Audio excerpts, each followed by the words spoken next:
মহিলাদের মাসিক ঋতুস্রাবের পরে কিভাবে গোসল করতে হয় এটা একজন মহিলার জানা ফরজ। ফরজ মিয়া, হাজারো মহিলা এটা জানে না। মেট্রিক পাস করছে আর কি, ইন্টারমিডিয়েট পাস করছে, জানে শুধু মোবাইলে অথবা টেলিভিশনের রিমোট কন্ট্রোল টিপতে আর টেলিভিশন চাইতে, এই ছাড়া আর কিচ্ছু জানে না।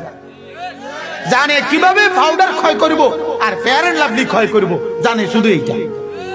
কিন্তু অথচ অপবিত্র নারী যদি ফরজ গোসল কিভাবে করতে হয়, তার মাসিক পবিত্র হওয়ার পরে কিভাবে পবিত্র হইতে হয়, এটা যদি না জানে তার এক ওয়াক্ত নামাজ কবুল হবে না।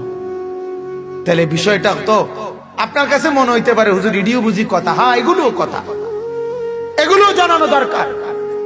আল্লাহ রাসূল সাল্লাল্লাহু আলাইহি সাল্লাম নবীজি ঢিলা কয়টা ব্যবহার করবে নবীজি নিজে সেটা বলছেন।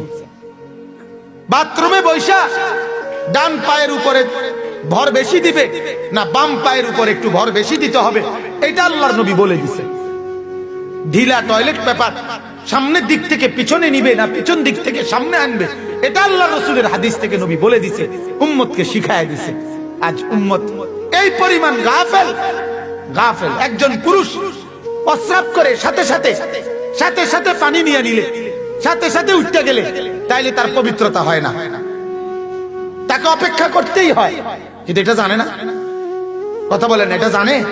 এত খবরই নাই। পেশাব করতে হয়তো বেশিতে বেশি পানি লইছে, কিন্তু পানি লইতে হইলেও তাকে কি করতে হয়? ঢিলা নিয়া টয়লেট পেপারে নিয়ে একটু সময় কি করতে হয়? অপেক্ষা করতে হয়। সে তো এই সময় নেই।